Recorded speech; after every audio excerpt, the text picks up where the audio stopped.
Welcome to episode 4 of the Dumb Talk podcast. My name is Sandy. And I'm James.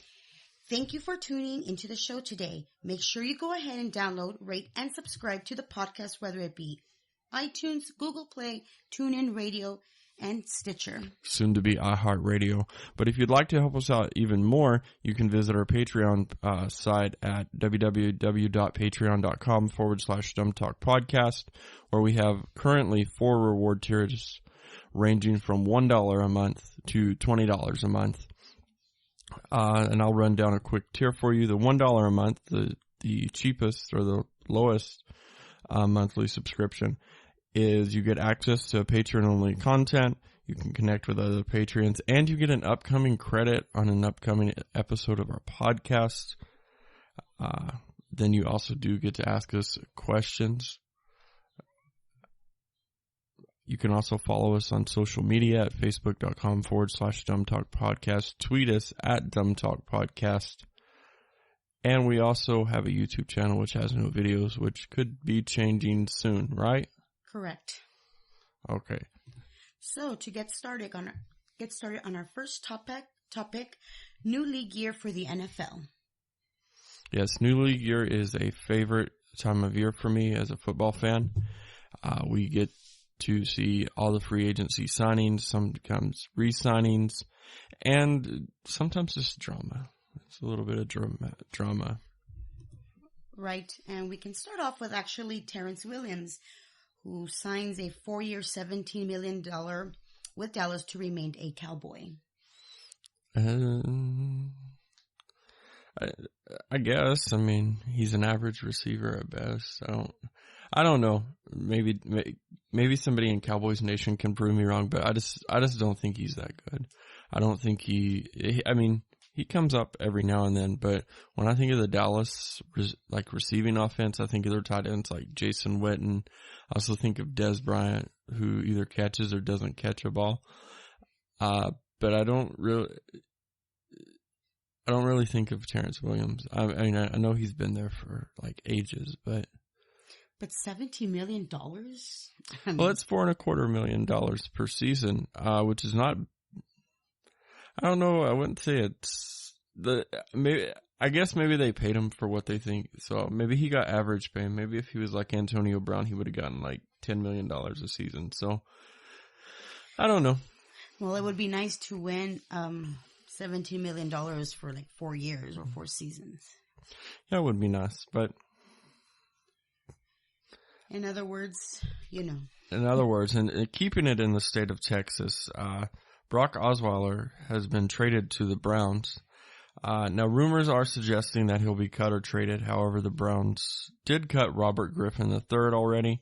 So I believe the current Subway spokesman does still have a job with Subway, I believe. However, he is looking for a football home. Well, I don't know if it's a good move for Robert Griffin III. I mean, he got cut from the Cleveland Browns. He left the Cleveland Browns.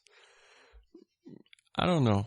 Even if you know what? Now I see what you're saying. I don't think it's so good that he got fired by the Cleveland Browns, one of the worst franchises in NFL history. I mean, what can I say? I mean, like you said, it's one of the worst teams in franchise history. So whether if it's good or bad for him, but yeah, being, let go from the worst team. Well, if he gets put on a good team as a backup, say the Steelers have him, then it's good for him. But if he goes to Jacksonville, the only way it's good for him is if he takes them to the playoffs and have them win the AFC South, which I don't think they've ever done. I could be wrong on that. Could be. But still, I mean, we wish him the best. Yes, and to Brock Osweiler, last I had checked, they're looking to, I think, maybe try to get a 3rd-round pick out of him, but they're willing to add an additional 5th-round pick. And so they got him traded to the Browns, only to trade him or cut him. I'm not really for sure like why the logic or why that's logical in any sense. Maybe it's just like a salary cap thing. I don't know, but Well, are they starting to see there are other ways if some guy can't make it somewhere when they draft him, just go ahead and cut him? I don't know. They're fortune tellers. I don't know what to say about the future of these two players. All I can say is I wish them the best. Of course, we wish them the best. Let's move on to the next deal, which for me is probably like news of the weekend. The Patriots make a mega deal to get Saints wide receiver Brandon Cook. So the Patriots will get Brandon Cooks, from the Saints and a 4th round draft pick, and I believe it's this year's draft. And the Saints receive a 1st and a 3rd round pick in this year's draft. Do you see the Patriots returning to the Super Bowl with this move? Like, do you see how like Brandon Cook plays and how do you think he's going to fit in the New England offense? Well, I mean, as long as I believe Tom Brady is, still their quarterback, I mean, he's like the star of that team. Yeah, that's true. He is the star. What I would like to point out is people take pay cuts to play for Tom Brady. So right now they have this guy. I think what's going to be interesting is when it does come up for his time in free agency in New England. Is he going to ask for more money, or is he going to be willing to take a pay cut to play with Tom Brady? That's what I think is going to be interesting. But I've seen Brandon Cooks play, and he is a terrific talent. I don't know though. I think they become more of a threat offensively. Well, we'll see when this new season starts. I mean, after all, we're in mid-March and we still have a few months before even preseason starts. I know, before the worst Hall of Fame game. I think, yeah, the Hall of Fame game usually includes like 2 of the worst teams or 2 decent teams. But we'll see. I mean, we'll see how all these changes with all these other teams will work out. For example, so let's continue, I guess. Julius Peppers returns to the Carolina Panthers. Yes, and he spent the first 8 season with the Panthers, and I believe he had like a brief stint with the Chicago Bears and then moved to Green Bay Packers. Wow. So, I mean, he's been on good teams. I think as far as overall, this is a good move for the Panthers because I feel like they do have some great defensive talent, but this is going to help on the front line. So this may help put pressure on the opposing quarterbacks, and the likes. Right. But we'll see, like I said. And then there are other, Martellus Bennett, who signs with Green Bay Packers. Yes, and I'll just throw in a little fact. Martellus Bennett is the brother of Michael Bennett, who is one of the star Seattle Seahawks defensive ends. So it would be interesting to see them both play against each other. I think, it's definitely going to be interesting, but I would prefer it being on like Thanksgiving or Christmas Day. That should be interesting. Throw a little chaos in the holidays. Right there, yeah. Two brothers facing each other on big holidays. And moving forward, another one, Lawrence Timmons going to Miami Dolphins. How do you feel about that being a Steelers fan? Like, do you think that's going to help their defense? And do you think it's going to hurt the Steelers? Too early to tell. Maybe it may help the Dolphins. The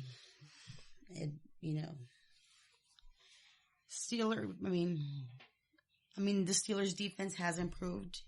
And for me, I think where the Steelers need to work on is their offense. Whether their defense, I don't think it would be too much of a harm or. Do you think it's just like, do you think the Steelers defense is like a puzzle piece? Like you can take one out, throw somebody in, and they'll be just as dominant defensively? Or do you think that we're going to be looking, or do you think the Steelers are going to be looking for a young defensive talent in the draft? I would say they're probably going to look for a young defensive player in the draft. Overall, I mean, like I said, I mean they've done a lot of improvements. Seeing based on other Facebook pages, a lot of people were like not happy with Shazier, but I think towards the end, when they were in the playoffs, I think he did pretty good. I mean, when did Shazier join the Steelers? Not too long ago, right? I can't recall. I don't keep up with that team as much. That's right, because you're not a fan. Well, right, exactly. Speaking of a team I am the fan of, though, Stephen Hodgka, formerly a Seattle Seahawks place kicker, has now signed with the Bills, which is fine. I mean, Stephen Hodgka is a great place kicker, field goal kicker, whatever you want to call it. However, well, and it's also great because... Well, we wish him the best. Right. I know. You're going to wish every player the best. But, he's great offensive, or he's going to be great because he's a great kicker, so he can put points on the board for the Bills. Right, for the Bills. So I think what he was for the Seattle Seahawks, we're going to see more of in Buffalo while they try to restructure and get everything together. Remember that tweet from... from John Ryan? Yeah. It's been an honor for the past 6 years to hold your balls.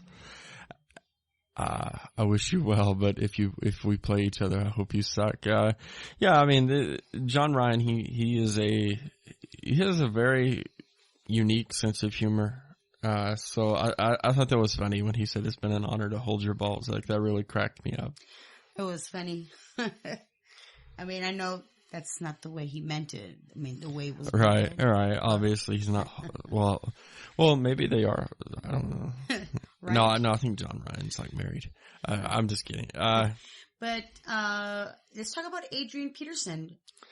Yes. So he apparently wants to go to a NFL organization that is going to be contending for Super Bowls.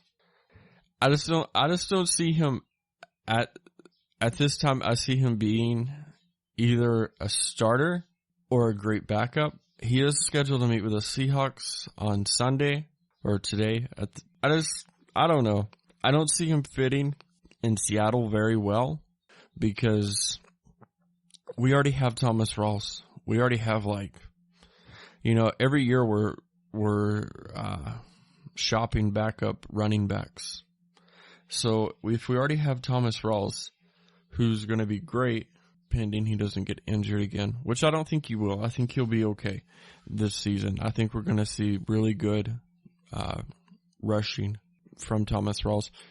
It's just if we allow Adrian Peterson to come in and just take the starting position away from him, if I'm Thomas Rawls, I would start as soon as my deal's up. I wouldn't even think about re-signing with the Seahawks. I would be looking for trades. I'd be looking for, because again, Thomas Rawls is the future running back of the Seattle Seahawks. Marshawn Lynch isn't coming back. And even if he did, who knows if he would come to Seattle.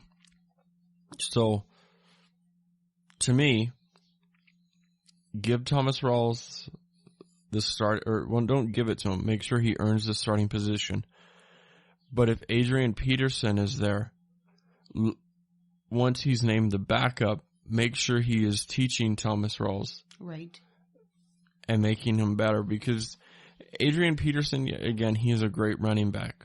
But he's not going to go to Dallas, even though they're contending for Super Bowls and championships. And because they already have Ezekiel Elliott, who's amazing. right. To watch. You know, he's not going to go to the Cardinals because they have David. I forget his last name, but his first name is David something. You know, maybe with the Rams, but the Rams aren't going to be contending for a Super Bowl anytime soon. Adrian Peterson will be retiring by the time the Rams contend for a Super Bowl. I'll probably be buried underground. Well, I mean, I don't think it'll be that long. However, you know, Adrian Peterson, if he's going to go to a team, he needs to understand that he may not be the starter. And I think that's where he needs to understand it. If he wants to go to a team that's going to contend for championships, I don't know, maybe he can try the Raiders. Maybe. That'd probably be the best fit for him. Probably. And what about the NFL free agency worst picks? Or best picks of the week? Worst pick has to go to Brock Osweiler.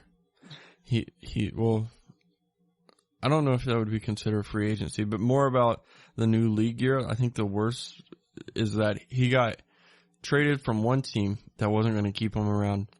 Now he's going to a new team that's not going to keep him around. So for him, his future is up in the air. But where is he going to land? What is he going to do?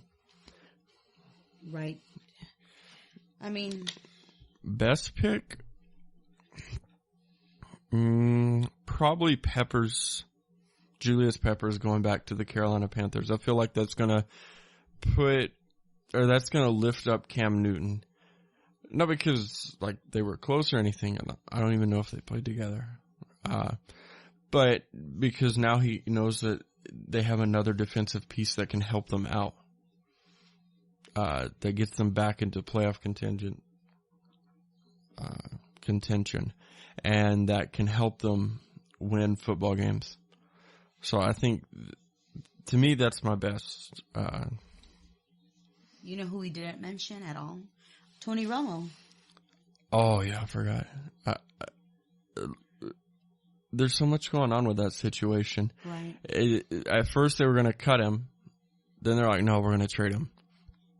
Last night, I was reading a story that was published around 2:30 in the day that said they don't look to find a trading partner for Tony Romo, which now means we're going back to he's either going to get cut, he's going to be a backup. That dude just probably needs to retire. Actually, I was going to say there's also another report of where Tony Romo has been offered, I think, a Fox analyst spot.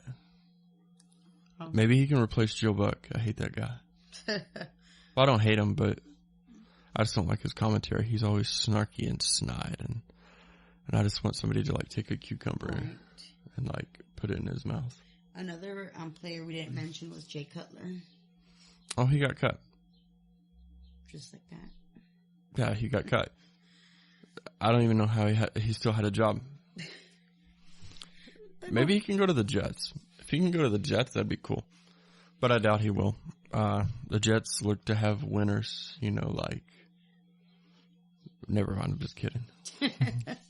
Well, enough talk about the NFL. Let's just move on to one of my other dumb news. How about the theft from Anastasia Beverly Hills? Something totally different from sports. This happened, I believe, the last days of January. They had burglars break into their warehouse and stole $4.5 million? Yeah, $1 million. Of eyeshadow palettes? Yeah, roughly 100,000 pallets. I'm just going to be honest with you. They keep calling it a theft, which legally it is a theft, but it's more or less an inside job. Exactly. I mean, I'm pretty sure a company like Anastasia would have like some good security cameras and good security. Well, it was in one of the warehouses, and I'm pretty sure the name on that warehouse doesn't say Anastasia Beverly Hills. Like, it's probably, some other name, and it's probably like a third-party warehouse that helps control their inventory. Just like if you went to New York and they had a warehouse over there, it would be a local vendor who helps them in the warehouse. So And when you do that, like when you have like a vendor in a specific area, sometimes you run the risk of like temporary employees being hired. Well, I mean, temporary employees working there temporarily, obviously. And they could have just, seriously, a temporary employee could have just walked up and, you know, they could have been looking to hire him, and all she's looking to do is steal 100,000 pallets. Right. I mean, they're probably on eBay or a swap meet somewhere. Yeah. I mean, these people won't, I don't know, I believe they're not going to be they're not going to, sorry, excuse me. They are not going to be hard to find. I mean, like you said, you're going to see these people selling really good pellets, original, authentic pellets for like $15, you know. I don't think they'll sell them that cheap. I mean, they were $45, I think, Valentine's Day weekend, more or less. Well, believe it or not, there are dumb people who will sell them that cheap. Well, I mean, I don't think if they sell them, if they undercut them $15 in this case. But let me say this: if they sell them for $15, knowing they're worth $40, $50, at the end of the day, they're probably doing the smartest thing they can do, because people will be like, "Oh, it's so cheap, it's probably a fake." But not even fake pellets are sold that cheap. I mean, I've seen them for at least $20, $25, maybe even $30 at the most. Yeah, but I mean, obviously $4.5 million worth of makeup, that's going to be hot makeup, or you know, a hot item. Considering this is one of their newest palettes, and it didn't come out too long ago. I mean, it's just such a popular palette, and it's just in high demand. I mean, people are gonna go nuts, you know, seeing all these palettes, buying palettes. So I don't know what to say about the people who stole all that makeup. They best not get caught. I mean, that's some serious jail time. I bet. Yeah. But, you know, cutting that topic short, let's move forward to our top movies. Our top movies to see in 2017. Yeah. So on our list, this is not really in a particular order, because what's number one for me, or the first item I mentioned, may not be number one. But here's the top. Again, this is the top films we want to see in 2017. You can always leave us a comment, tweet us, Facebook us, let us know what you think. But for us, the first movie we want to see, or the first movie we'll mention, is Power Rangers, which comes out March 24th in theaters. I'm a huge Power Rangers fan. I grew up with the original series on Fox Kids, and I think I originally stuck around till Turbo, and then obviously now our son is watching it. Yeah, and he's watched, I think, from Power Rangers Mega Force all the way up to Ninja Steel, I think is the current one. He would have loved to watch the original series when it came out in the 90s. Oh, yeah, for sure. I mean, that kid, he's like, hiya, I'm going to be a Power Ranger. But nevertheless, so for me, it's just nostalgia, but I did hear they updated it some, which, you know, you have to do with movies, is you can't just keep the same version and change things here and there and expect it to do well. So I'm glad that they took the initiative to change some of the story to hopefully what I hope will make it better. But moving on to the next movie on our list. One of our favorites for both me and you, Beauty and the Beast. That's going to be coming out this week. Yes, March 17th. March 17th, that's correct. Very excited about that movie. A recreation of the Beauty and the Beast that came out in, I guess it was the early 90s. I believe that's when it came out. The animated movie of the Beauty and the Beast. I think it had arrived, and then I just woke up. You were probably still in diapers when that movie came out. No, I think I was actually in regular underwear. I was potty trained by then. But I'm looking forward to seeing Emma Watson in this, huge performance as Belle in Beauty and the Beast. We actually listened to the theme song of the movie, which was played by Ariana Grande and John Legend. Really beautiful theme song that they both performed together. I think it was just amazing. I really loved her voice. Sounded more, very mature. I don't know, more. Blossom. I just think it wasn't like her usual stuff, so people finally realized she actually can sing, and it's not just all audio effects and little cuts and everything. So for me, I'm excited. I think, yeah, again, the theme song was done very well. Hopefully the movie has done the same. The next one is a movie that came out, I think, recently. Logan? Logan, either this past weekend or the week before.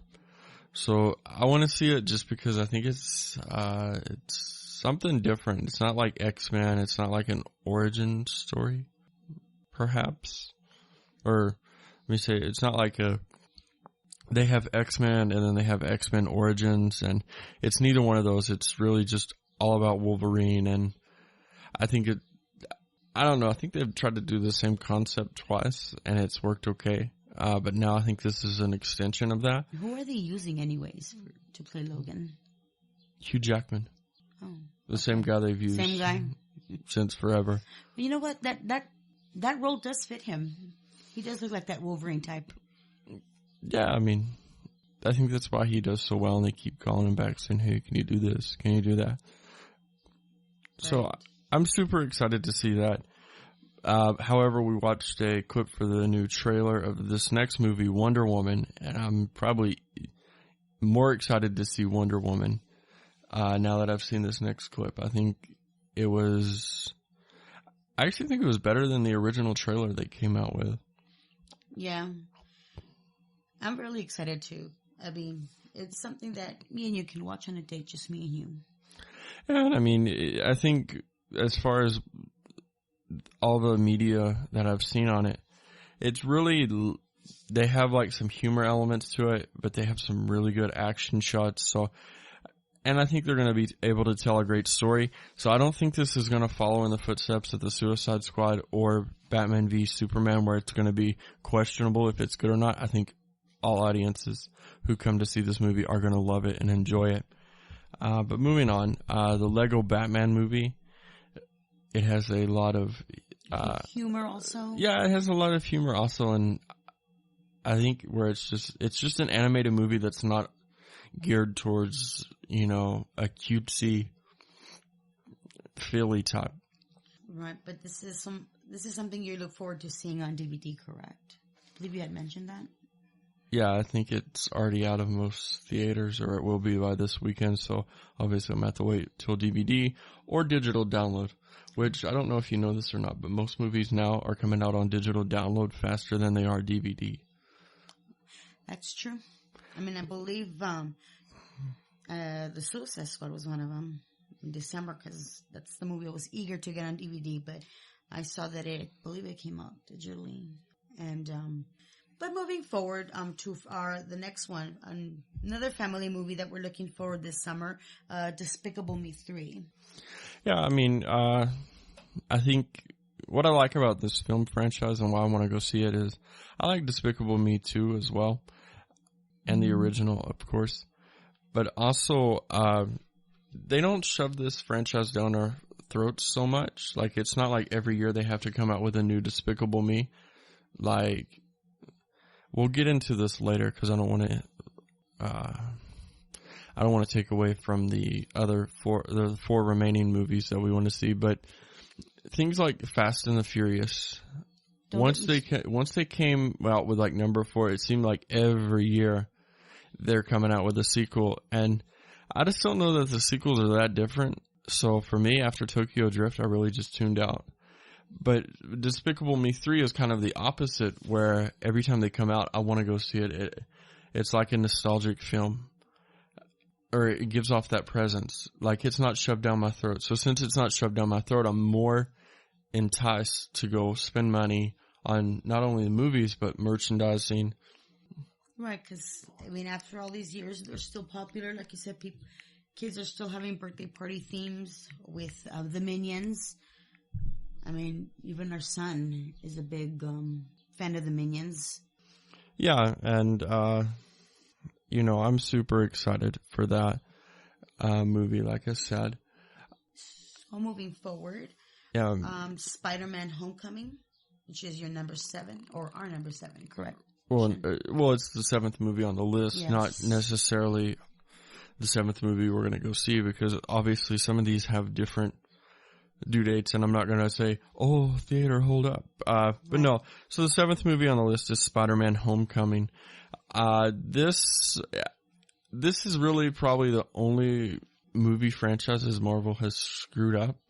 But I'm actually looking forward to seeing this one because it seems like it's went back to its roots. It's not dark. It's not scary. Like, that's what happened with, like, The Amazing Spider-Man and the Spider-Man franchise in the early 2000s is they tried to give it a more dark-natured feel, and that's not Spider-Man at all. Right. Spider-Man is probably the most brand-safe superhero you could ever have. He doesn't do anything wild or promiscuous. He doesn't go out drinking. He's just like the good boy. Right. And I feel like they've came back to that. And I think if they stick with that, they can have a successful franchise. So hopefully Marvel doesn't screw up again with Spider-Man. Right. Really excited to see that movie also as well. Looking forward to hopefully see something different. Another one on our list that I'm really excited for is War for the Planet of the Apes. Yeah, and we've watched the last 2. Right. And, they were nothing short of incredible. I've seen some of the previews, or not the previews, but the trailer for this film, I believe. And, again, it's nothing short of amazing. I think this somehow slowly become one of my favorite franchises, even though I've never watched any of the previous Planet of the Apes. So I don't know if it's just how the story's told that I enjoy it more. But I'm definitely excited to see that particular film. Yeah. And let's talk about one of your favorites. Yes, one of my favorite movie franchises of all time is releasing Saw Legacy. This is apparently from what I think it was the previous writers or producers had said. This is going to be like a second part to Saw 3D, the final chapter. So this is going to, I guess, kind of tie up loose ends like every other film before it's done. Hopefully, though, now that we all know that Dr. Gordon is the real apprentice to Jigsaw, hopefully we get to see... I want to see more prequel stuff. Like, I want to see from the time he first took over, how everything came together. And then we can go into the sequel style of, well, is he continuing the work? What's the games? What is he doing? So that's going to be interesting for me. Even if you don't go with me, I'm still going to watch Front Row. I'm pretty sure you are. I mean, I've done it every year, ever since I've watched them in theaters. So I would definitely do that. Just without my son, please. Well, yeah, I can't take him in there. All right. Now number 10 on our list, Justice League. Yes, and this is a film that has everybody concerned because we feel like it's going to be great, but then we also realize the 2 DC movies before it, Suicide Squad, Batman vs. Superman, right, that they all look great, and then we got let down. Right. So I think people... I mean, I didn't need to see the Batman vs. Superman movie. I mean, just the way they talked about that movie was more than enough to say, okay, this is a movie that I'm not definitely interested in watching. Right, and I think it was like dark, and then they tried to lighten up Suicide Squad and people got upset. So hopefully they just actually stick to one edit.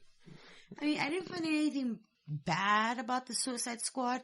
Maybe because just the excitement of Harley Quinn's debut. No, I mean, I thoroughly enjoyed it. I know a lot of people were disappointed because they're like, oh, but they advertised the Joker and he was only in it for like 5 to 10 minutes of the film. I think even Jared Leto was upset, and I'm kind of like, dude, like when you sign up for these gigs, like you can't just say, oh, hey, I'm Jared Leto, I'm going to be playing the Joker, so I'm iconic, the character's iconic, so you got to give me all this screen time. It's about the Suicide Squad, which the Joker, to my knowledge, has never been a part of. So the fact that people are wanting to see more of Joker than the characters that the content's supposed to be about is right. It was kind of mismarketed. Yeah, because I mean, wasn't the reason why they put the Joker in the movie was to sell the Suicide Squad? I think it was to sell the Suicide Squad. I think they wanted to add them because I think there was reports that they didn't believe Will Smith and Margot Robbie could carry the movie on their own, so they wanted to add another extra star. And obviously, out of all the people auditioned, Jared Leto got it, which I'm still iffy on him doing the Joker. I think he tried way too hard. I think he tried to... He was very inventive because his version of the Joker, or maybe it was David Ayer's version of the Joker, was very gangster. I think is probably like gangster or pimp-esque. And I don't think that anybody's ever seen a Joker like that, so it was very different. So I'll give him credit for that. It's just, it's going to be very hard to top Heath Ledger. Oh, yes, definitely. I don't think there's going to be a dark Joker. Well, I think... an actor, because I believe, to you, which one was the best Joker? Out of all the Jokers, acting-wise, like voice and on film, Heath Ledger. As far as... The animated? Yeah, the animated, Mark Hamill. He, to me, has the best voice of the Joker. No doubt. And the thing is when Mark Hamill does the Joker, like, he goes all out. Like, he is... Psychotic. Well, his facial expressions is very psychotic, his body movement. So, I mean, but back on topic, though, the Justice League, it has all the makings to look like it's going to be a great film. I hope that it's going to be... dark or... Well, I just hope it's better all around, like... Right. Not too dark, not too light. It does have a serious tone, but it's not, like, overly serious. Like, that's what happened with Batman v Superman, is it was super over serious. Like, I watched it and, like, they were talking, like, religion. Well, they weren't talking religious specifically, but they would make mention to gods and all this, and it's kind of like, nobody really wants to hear that. Like, this is superheroes where we suspend disbelief. Right. And where we see things that... to me, that ruined the movie. Like, when, like, Lex Luthor, like, who they had play him, oh. Like, seriously... I mean, I don't even need to... Like I said, I don't even need to even watch the first 5 minutes. I mean, just talking about it bores me. Yeah, I'm about ready to fall asleep myself. But, Justice League is probably on one of my top, even though it's the 10th on the list, I really want to go see it. I'm hoping it does very well. And then who knows from there. Exactly. And just before we finish up here, let's talk about the one movie we both do not want to see. Exactly. Before we finish, The Fate of the Furious. First of all, like, I feel like this has to be the last film in the series. I hope so. I mean, because, I mean, there's no more Paul Walker. God rest his soul. But there's nothing left. Like, I think this plot is like they killed someone's brother. Now that brother's out for revenge, and they're going to use cars and guns, and it's like to me, they just have no story. This franchise is just being repetitive. Yeah, like the last four, like, it's all about cars, guns, governments, like maybe top super spies or something. It's like when the movie came out, it was about street racing. Now it's turned into stuff like, okay, let's get like a really cool Dodge Charger and soup it up, and like they want to make a completely custom brand new Dodge Charger or Challenger or whatever.